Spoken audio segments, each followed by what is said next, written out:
خالد الدریبی Libya کے شہر طرابلس میں قرآن کے پرانے اور تاریخی نسخوں کی بحالی کے لیے مشہور ہیں۔ خالد ان دستکاروں میں سے ایک ہیں جو رمضان کے دوران گاہکوں کی ضروریات کو پورا کرنے کے لیے روزانہ ایک ورک شاپ میں جاتے ہیں جہاں قرآن کے نسخوں کو بحال کیا جاتا ہے۔ اس ورک شاپ کے ایک منتظم مبروک الامین کا کہنا ہے کہ کچھ عرصے سے رمضان میں پرانے قرآنی نسخوں کی طلب بڑھ جاتی ہے، جس کی وجہ سے زیادہ دستکاروں کی ضرورت پیش آتی ہے۔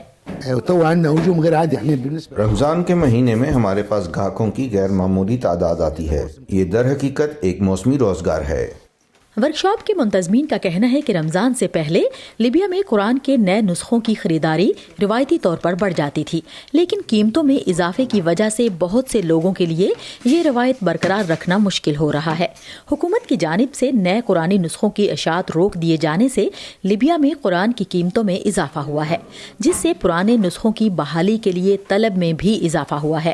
بڑھتی ہوئی مانگ کے پیش نظر پرانے قرآنی نسخوں کی بحالی کے ماہرین اب دوسرے لوگوں کو یہ ہنر سکھا رہے ہیں۔ ہم نے قرآنی نسخوں کی بحالی کے لیے تربیتی سیشنز شروع کیے۔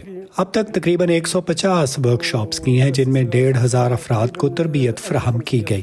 ہمارا مقصد ہر ایک کو تربیت دینا تھا، نوجوانوں، بچوں، مردوں اور خواتین کو۔ بچوں نے جو کام کیا وہ اچھا نہیں تھا، لیکن بالغ افراد اور ریٹائرڈ لوگ زیادہ کارآمد تھے۔